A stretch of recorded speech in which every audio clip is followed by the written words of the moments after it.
This video is brought to you by Ground News. Europe has a whole load of secessionist movements that are seeking to redraw the map, whether it's Catalonia, Corsica, Scotland or Northern Ireland. And the same is true of Belgium, where the separatist Vlaams Belang, or Flemish Interest Party, often described as far right, is topping the polls in Flanders ahead of elections in June.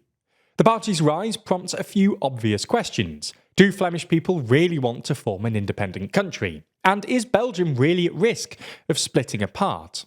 In this video, we're going to dig into exactly those questions, explain the party's growth, and look at what it means for Belgium going forward.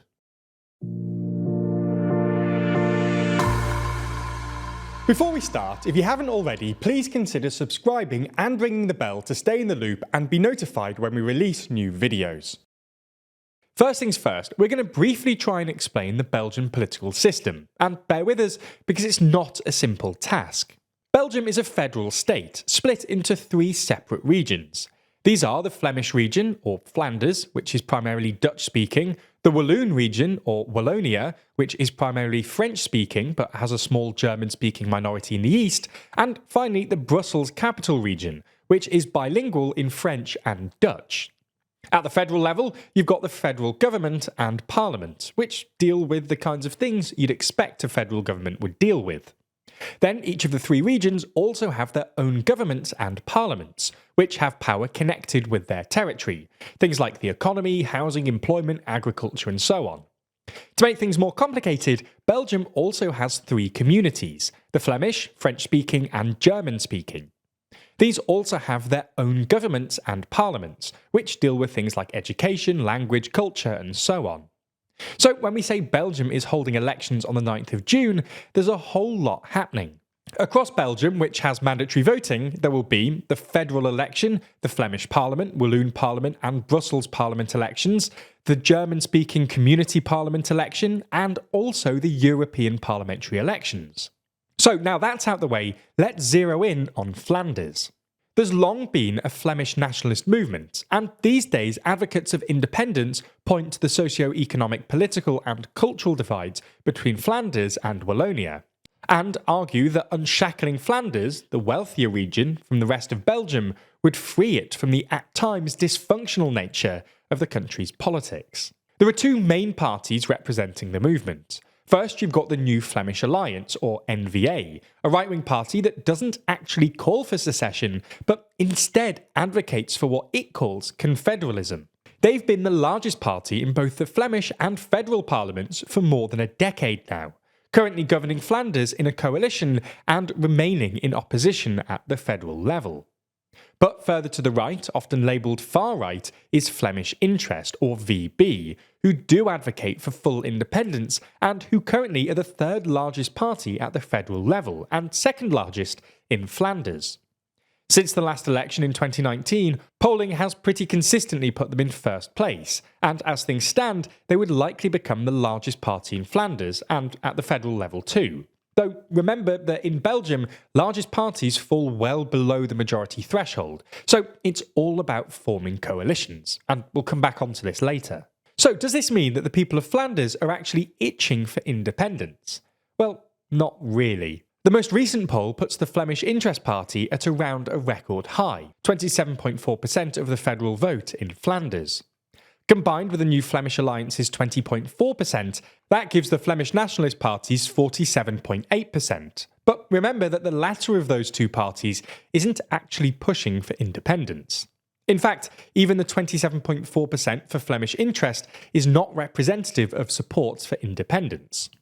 The slightly more boring but still important reality is that, as is the case in many countries across Europe, the party's rise can largely be attributed to the dominance of migration as a political issue, with the populist Flemish Interest Party picking up support for its hardline immigration views as well as its anti-establishment position. In fact, one recent poll found that for voters in Flanders, just 4% considered the structure of the state to be the most important issue, while a plurality, or 22%, said migration and 20% said the economy.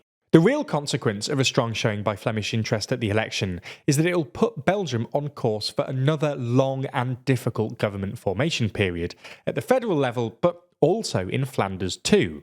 Now, it's here that the comparison to other European countries comes in useful again. Across the border in the Netherlands, government formation talks are still dragging on, following an election win by the far right. Additionally, like with the Sweden Democrats in Sweden, the AfD in Germany and so on, there exists an anti-far right cordon sanitaire around the Flemish Interest Party, as the other parties reject working with them at any level of government. Again, as is the case in other European countries, there is an open question as to whether the cordon sanitaire will hold after the election. And that is mainly a question for the new Flemish alliance, whose leader has hinted that his party could go into regional Flemish government with Flemish interest.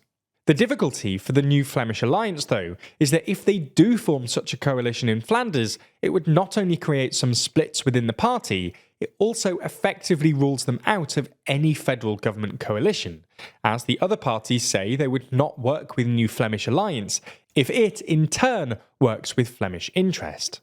All in all, this outcome would probably just result in Belgium ending up with a federal government that is the same or looks similar to its incumbent so-called Vivaldi coalition, named in reference to Vivaldi's Four Seasons, because of the four political groups present in the coalition: centre-right liberals, socialists, Greens, and Christian Democrats.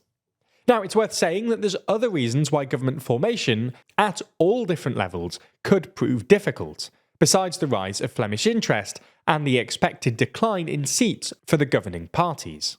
Also expected to make gains is the Workers' Party of Belgium, a Marxist party, relatively unique in that it's a fully national party, i.e. it stands in all regions, while other parties are from either Wallonia or Flanders, and usually have a counterpart in the opposite region. Anyway, polls suggest the Workers' Party will make gains on their 2019 result, and could even win in Brussels, complicating coalition negotiations across the country. But long negotiations are nothing new for Belgium. Following the last election in 2019, it took 494 days before a government was formed, and after the 2010 election, it took a record 541 days. So it will take a lot for that record to be broken this time around. When researching a contentious topic like independence, we found that it was really important to balance the different opinions on this topic. Fortunately, we were able to easily compare opinions thanks to our sponsor Ground News, a website and app developed by a former NASA engineer on a mission to give readers an easy, data-driven, objective way to read the news. Every story comes with a quick visual breakdown of the political bias, factuality, and ownership of the sources reporting, all backed by ratings from 3 independent news monitoring organisations. For example, take this story about Russia's claim that NATO states like Belgium have their military spending dictated by the US. Right away, you can see that the story had 11 outlets reporting on it. Of these 11 outlets, only 10% lean left, while 60% lean right. Every story also comes with a detailed view of the bias distribution, factuality scores, and even specific ownership information. You can also swipe through some of the headlines to get a more detailed understanding of how reporting might change based on political bias. I especially like their blind spot feed, which shows you stories underreported by either side of the political spectrum. Ground News is such a useful tool for our current media landscape, and I cannot recommend it enough. I've become much better at spotting political bias, and I've surprisingly challenged some of my own views. In fact, if you subscribe today, you'll get 40% off their Vantage plan. That's $5 a month for unlimited access to every incredible Ground News feature. This offer is only available here, so make sure you go to ground.news/TLDR or click the link in the description to get started and support an independent news platform working to make the media landscape more transparent.